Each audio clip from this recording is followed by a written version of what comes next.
Class ഇഷ്ടപ്പെടുന്നവർ subscribe ചെയ്യാൻ മറക്കണ്ട. നമസ്കാരം, welcome to Rasathanthra academy with chemistry in detail. Myself Annie Smitha. ഇന്ന് നമ്മൾ കെമിക്കൽ കൈനറ്റിക്സ് എന്ന യൂണിറ്റിലെ half life of a reaction എന്ന ടോപ്പിക്കാണ് ഡിസ്കസ് ചെയ്യാൻ പോകുന്നത്. കഴിഞ്ഞ ക്ലാസ്സിൽ നമ്മൾ ഫസ്റ്റ് ഓർഡർ റിയാക്ഷൻ്റെ, സീറോ ഓർഡർ റിയാക്ഷൻ്റെ ഇൻറ്റഗ്രേറ്റഡ് റേറ്റ് ഇക്വേഷൻസ് പഠിച്ചു. അപ്പോൾ അതിനെ തുടർന്നാണ് നമ്മൾ ഈ half life of a reaction പഠിക്കാൻ പോകുന്നത്. സീറോ ഓർഡറിൻ്റെയും ഫസ്റ്റ് ഓർഡറിൻ്റെയും ഹാഫ് ലൈഫ് നമ്മൾ ഡിറൈവ് ചെയ്യും. കൂടാതെ ഇതിനെല്ലാം ബേസ് ചെയ്തിട്ടുള്ള 2 പ്രോബ്ലംസും ചെയ്യും. അപ്പോൾ നമുക്ക് ക്ലാസ്സിലേക്ക് കിടക്കാം. Half life of a reaction. Half life of a reaction is the time taken for the concentration of the reactant to get reduced to half of its initial concentration. Half life of a reaction എന്ന് പറഞ്ഞാൽ reactant concentration initially 100 gram ആയിരുന്നെങ്കിൽ ഇത് നേർപകുതിയായിട്ട് മാറാൻ, അതായത് 50 gram ആയിട്ട് മാറാൻ എടുക്കുന്ന സമയം, ടൈം, അതിനെയാണ് നമ്മൾ half life of a reaction എന്ന് പറയുന്നത്. ഡിനോട്ട് ചെയ്യുന്നത് ടി ഹാഫ്. ഇപ്പം 100 ഗ്രാം നമ്മളൊരു എക്സാമ്പിൾ എടുത്താണ്. 200 ഗ്രാം ആണെങ്കിൽ അത് അതിൻ്റെ പകുതി എന്ന് പറയുന്നത് 100 ഗ്രാം. എത്രയാണോ നമ്മൾ എടുക്കുന്ന ഇനീഷ്യൽ കോൺസെൻട്രേഷൻ, അതിൻ്റെ നേർപകുതിയാകാൻ എടുക്കുന്ന സമയം, അതാണ് ടി ഹാഫ്. നമുക്ക് സീറോ ഓർഡർ റിയാക്ഷൻ്റെയും ഫസ്റ്റ് ഓർഡർ റിയാക്ഷൻ്റെയും ടി ഹാഫ് കണ്ടുപിടിക്കുന്നതിനുള്ള ഇക്വേഷൻ ഡിറൈവ് ചെയ്യാം. First one, zero order. Zero ഓർഡറിൻ്റെ ഇൻറ്റിഗ്രേറ്റഡ് റേറ്റ് ഇക്വേഷൻ എന്താണ്? K is equal to R0 minus R divided by T, അല്ലേ? ഇനി നമുക്ക് നമ്മുടെ ഹാഫ് ലൈഫിൻ്റെ കണ്ടീഷൻസ് അപ്ലൈ ചെയ്യാം. ഹാഫ് ലൈഫ് എന്ന് പറയുമ്പോൾ ടി ഹാഫ് ആകും. R എന്താണ്? പകുതിയല്ലേ? റിയാക്റ്റൻ്റ് കോൺസെൻട്രേഷൻ്റെ നേർപകുതി, അതായത് R0/2. ഇനി നമുക്ക് നമ്മുടെ റേറ്റ് എക്സ്പ്രഷനിൽ ഇത് സബ്സ്റ്റിറ്റ്യൂട്ട് ചെയ്യാം. K is equal to R0 minus ആറിന് പകരം R0/2 divided by T half. അപ്പോൾ K will be equal to R0 minus R0/2 എന്ന് പറയുമ്പോൾ R0/2 ഇൻറ്റു ടി ഹാഫ് എന്ന് കിട്ടും. Or T half is equal to R0/2K. അപ്പോൾ ഇതാണ് ടി ഹാഫും ഇനീഷ്യൽ കോൺസെൻട്രേഷനും തമ്മിലുള്ള റിലേഷൻഷിപ്പ്, ഹാഫ് ലൈഫ്.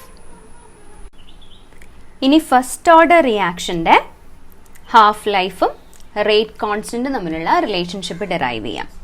ഇപ്പോൾ first order reaction, first order equation എന്താണ്? K is equal to 2.303/T into log R0/R. This is the equation, അല്ലേ? പിന്നെ ടി ഹാഫും R0/2 ആകുമ്പോൾ K എന്താവും നോക്കാം. K is equal to 2.303/T half into log R0/R0/2. അപ്പോൾ R0 cancel ആയിപ്പോവും. 2.303/T half into log 2 K will be equal to 2.303/T half into log 2 എന്ന് വരും. ഈ log 2ൻ്റെ value K is equal to 2.303/T T half log 2ൻ്റെ value 0.3010 ആണ്.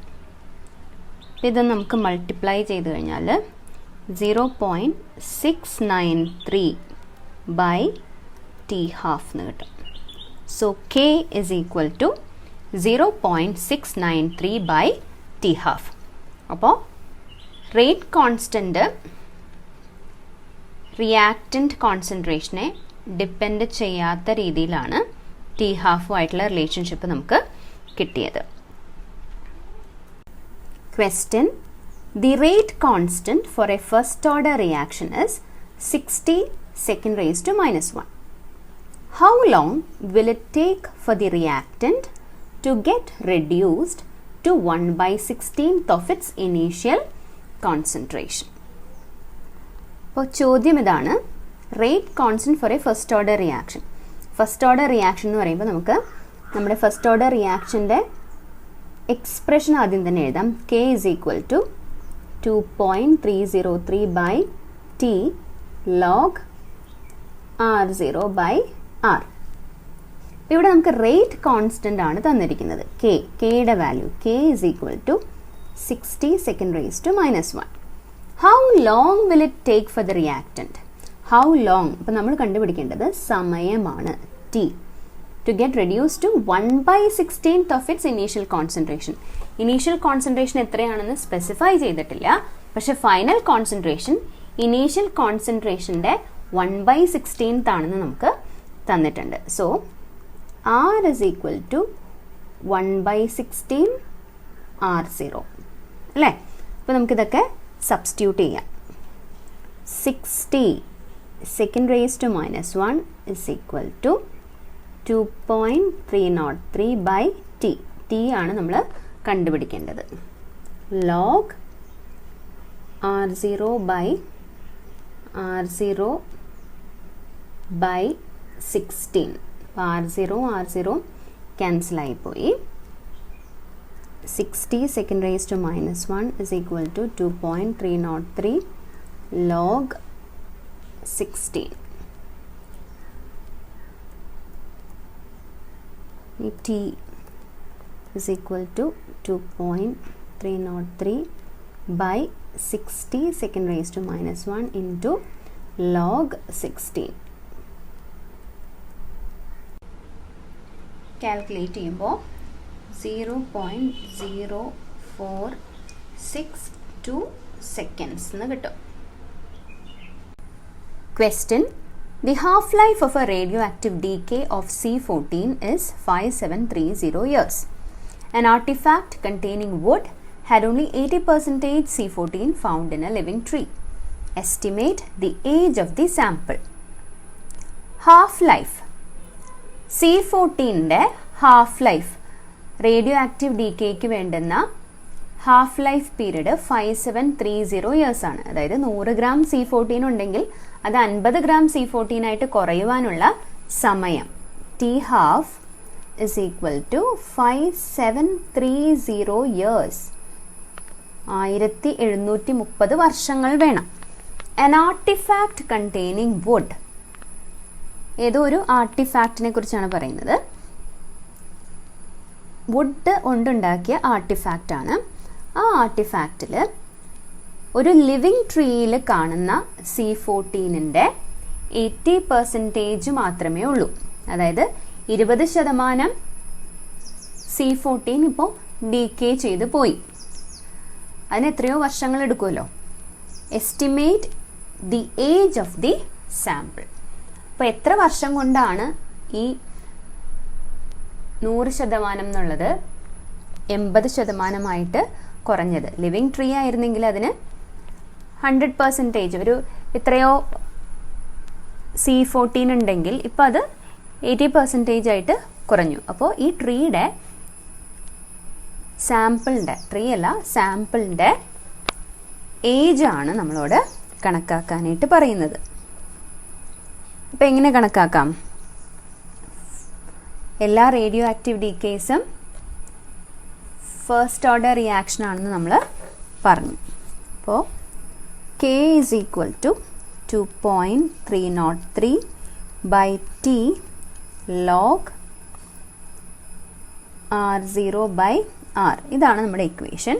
നമുക്കിപ്പോൾ അറിയാവുന്ന കാര്യങ്ങൾ എന്ന് പറയുന്നത് ഹാഫ് ലൈഫ് എന്താണെന്ന് അറിയാം. ഹാഫ് ലൈഫ് അറിഞ്ഞു കഴിഞ്ഞാൽ നമുക്ക് കെ കണ്ടുപിടിക്കാൻ പറ്റും. കാരണം ഹാഫ് ലൈഫും കെയും തമ്മിലുള്ള റിലേഷൻഷിപ്പ് നമുക്കറിയാം. K is equal to 0.693 by T half അല്ലേ. ടി ഹാഫ് ക്വസ്റ്റ്യനിൽ തന്നിട്ടുണ്ട്. T half is equal to 5730 years. അപ്പോൾ ഇത് നമുക്ക് ഡയറക്റ്റ് അങ്ങോട്ട് സബ്സ്റ്റിറ്റ്യൂട്ട് ചെയ്യാം. 0.693 by 5730 is equal to 2.303 by t. ഈ t ആണ് നമുക്കിപ്പോൾ കണ്ടുപിടിക്കാനുള്ളത്. R0 എത്രയാണെന്ന് തന്നിട്ടില്ല. 100 ആണെങ്കിൽ ഇപ്പോൾ എത്രയുള്ളൂ? 80% ഉള്ളൂ. ഇനി നമുക്ക് t കണ്ടുപിടിക്കാം. t is equal to 2.303 by k into log 100 by 80. k യുടെ വാല്യൂ 0.693 by 5730 കണ്ടുപിടിച്ചിട്ട് സബ്സ്റ്റിറ്റ്യൂട്ട് ചെയ്യാം. is equal to 0.0000121 ഇവിടെ സബ്സ്റ്റിറ്റ്യൂട്ട് ചെയ്യാം. t is equal to 2.303 by 0.0000121 log 10 by 8 value equal to 1845 years approximately.